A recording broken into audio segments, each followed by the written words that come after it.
Welcome to the first seminar in the Henry VII series. Today we will examine the following exam-style question. Popular rebellions faced by Henry VII posed more problems than the threats posed by pretenders to the throne. Assess the validity of this statement.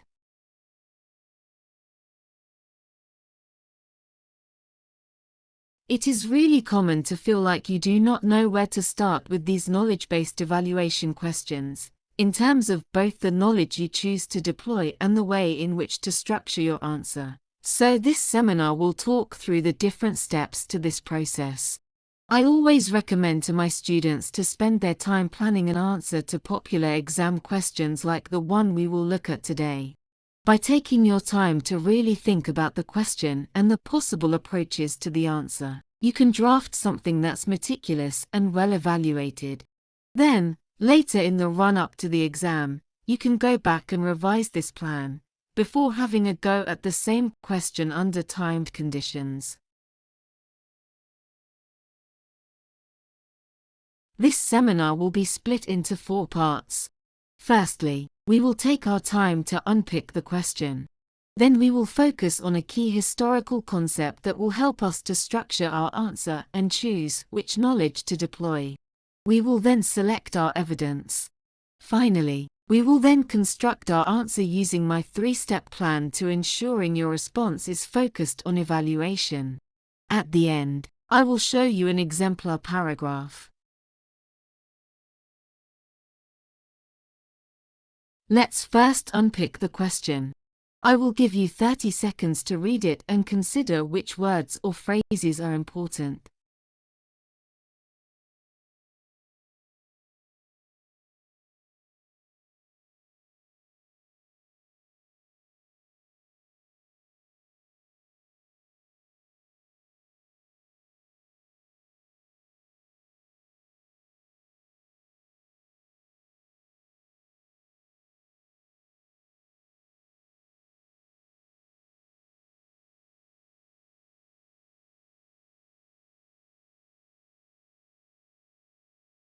The first important aspect is of course the topic, popular rebellions, in other words the ones that were driven by social unrest and reacted to a tax levy versus threats from pretenders to the throne. It is important to especially note the word pretenders. This question therefore excludes men like Edmund de la Pole, who were Yorkist claimants to the throne. Then note the phrase, posed more problems than. This tells us where to focus on our evaluation. We are examining the extent to which these events posed a threat to Henry VII, therefore any discussion about how Henry dealt with the threat is not strictly relevant to the question. This evaluation question finishes with the phrase, assess the validity of this statement. Sometimes it will say, how far do you agree with this statement? Essentially it is asking you to weigh up the threat posed by both popular rebellions and pretenders and arrive at a judgment about which was more significant. It is important to not lose sight of this small phrase. While writing your essay, you're expected to arrive at a balanced answer where both elements are discussed. But your job is to provide a justified judgment about the extent to which the statement is valid. Let's now focus on a key concept. This will help us to construct a line of argument and ensure that we evaluate throughout our essay. I have chosen to focus on the concept of significance. This is because the question is asking about the severity of threats to Henry VII. Essentially, this means that we must look at the different threats that Henry faced, and ask ourselves how important they were to Henry and his governance of the country. To help us understand the concept of significance more clearly, I am going to use Partington's model of significance. This has 5 different criteria points for how we can judge significance in history. The first criteria point is importance. In other words, was this threat important to people at the time? Secondly, we will look at profundity. Did the event have a profound or deep impact on people at the time? Thirdly, we will examine the quantity, how many people were affected. Fourthly, durability. How long did the event go on for? The fifth criteria point is relevant to modern day, however. We will not be studying this as the study of relevance is ironically not relevant to our question.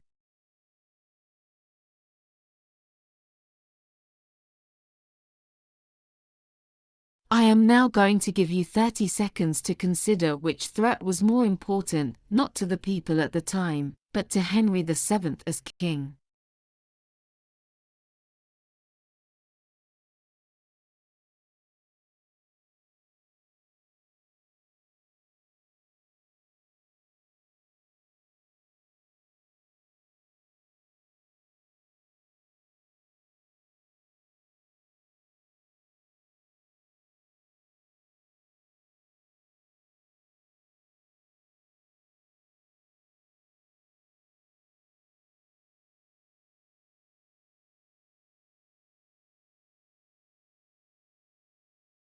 I have decided that pretender threats were more important to Henry because they provided a dynastic threat. In other words, their goal was to see Henry unseated from the throne. In contrast, the popular rebellions were made up of petitioners who wanted a tax relief but who remained loyal to Henry as their king.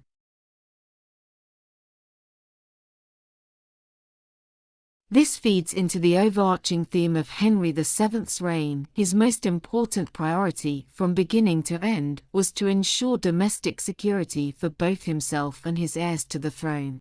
This can therefore become the linchpin to the rest of my essay. Whatever threat the popular rebellions posed, they were never going to be as important in Henry's mind because they were not dynastic in nature.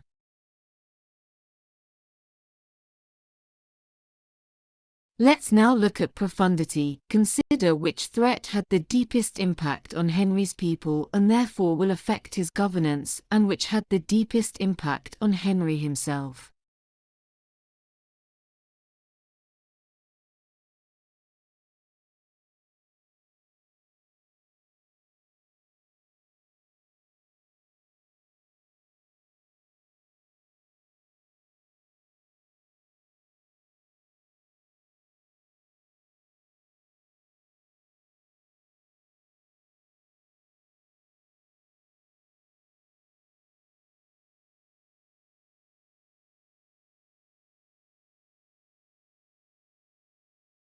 Feeding into the previous discussion, the pretender threats had a profound impact on Henry himself to the point where traditional historians have argued that he became paranoid and obsessed with dynastic threats by the end of his reign. This had an impact on how he chose to rule. However, the pretender threats had a limited impact on the common people at the time since they did not cause social unrest. In contrast, the popular rebellions had a much more profound impact on the common people at the time since their request for tax relief was underpinned by economic hardship. Essentially, they would have paid the tax if they could have afforded to do so. This had a subsequent impact on Henry since he had to raise troops to deal with this threat before it spread across the country. Let's now examine quantity. For this, I want you to consider the amount of rebels that took part in the pretender threats versus the popular rebellions.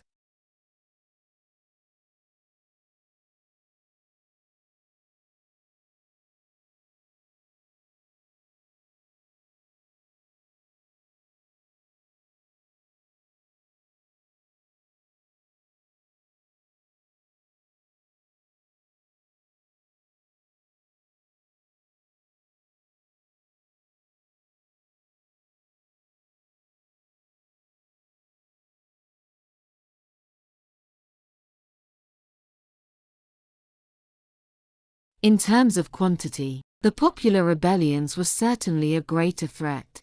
Essentially, popular discontent comes from the commoners who were the largest social group in England. If the issue isn't dealt with swiftly, Henry could be facing a rebel horde that would march across the country and cause discontent in several regions. On the other hand, some commoners were deceived into believing that pretenders to the throne were true Plantagenets, and in the late 15th century this was very hard to disprove. I now want you to examine the concept of durability. Which threat lasted for the longest amount of time?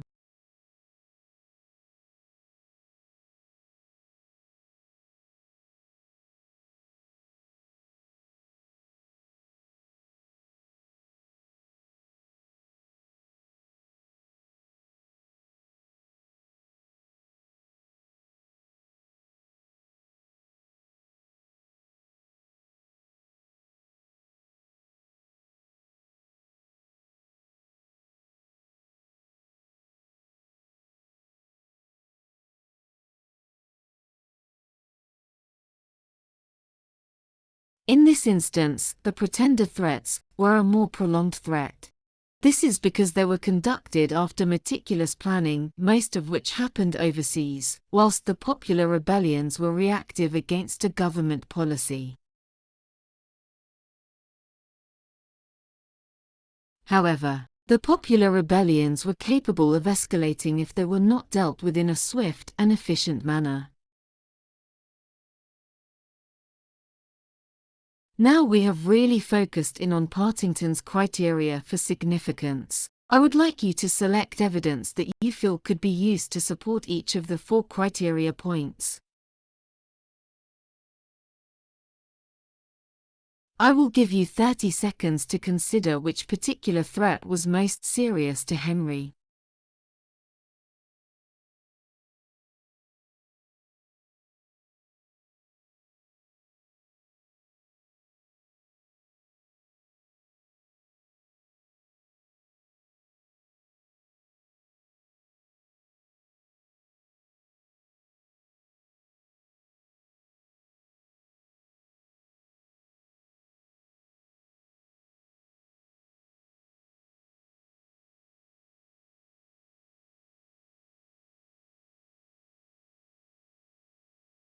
For this I have chosen Perkin Warbeck.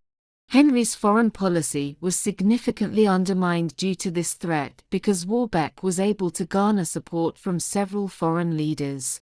It also indirectly caused the Cornish Rebellion since Henry had to raise taxes to defend the Anglo-Scottish border in 1496 due to James IV's decision to support Perkin's claim as Richard Plantagenet. Now spend 30 seconds considering the concept of profundity. Which event had the greatest impact on the realm?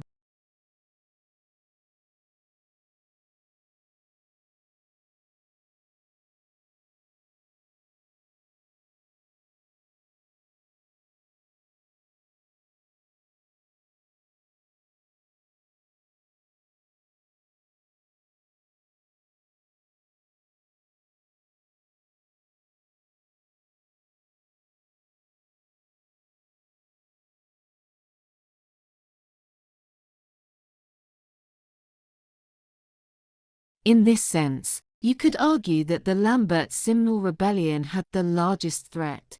This is because it took place at a time before Henry had fully consolidated his position on the throne. It was led by Richard's heir presumptive, the Earl of Lincoln. It resulted in 4,000 deaths, and it placed England back on the brink of civil war, something which would have sent profound shockwaves across the country.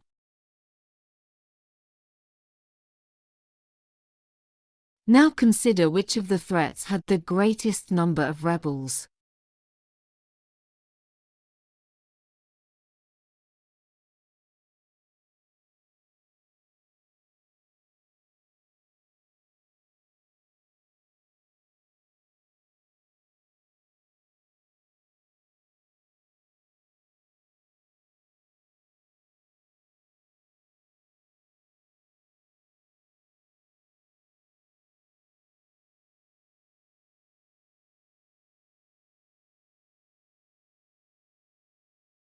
In this case, the Cornish rebellion posed the greatest threat.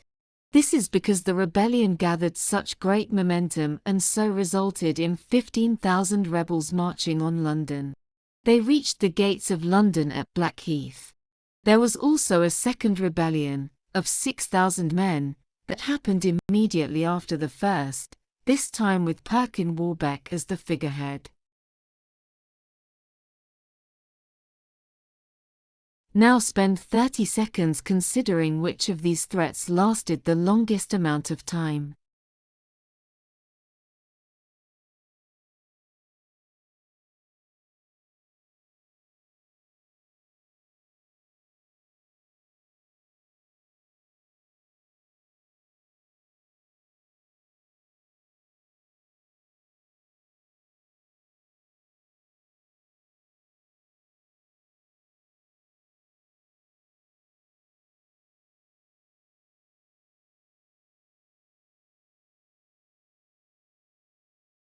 In this case, Perkin Warbeck is the clear winner. This is because the threat lasted for 9 years. Most of this time he was overseas, visiting several royal courts and stirring up trouble in Ireland, so it was very difficult for Henry to handle the threat. Furthermore, the amount of time it took for Henry to deal with this pretended threat may have led to his paranoid actions against Edmund de la Pole in the last decade of his reign. Now you have been through the process of unpicking the question, linking it to a key concept, and selecting your evidence, you can begin to see the shape of your essay. Given my plan, I would open with my overriding judgment that pretender threats were most important because they were dynastic in nature. I would then discuss Simnel first, since this happened near the start of Henry's reign, before moving on to discuss the more serious threat of Perkin Warbeck. I would then discuss why popular rebellions also posed a problem due to their size, with a specific focus on the Cornish rebellion. Finally, I would look to link the two threats together by explaining Perkin Warbeck's involvement in the Cornish rebellion. This would then reinforce my overriding argument that the pretender threats posed a greater problem to Henry than the popular rebellions. Now we have broken the concept of significance into 4 criteria points and selected evidence to support these. It is time to construct a response. If you feel confident, you could go straight into writing your response.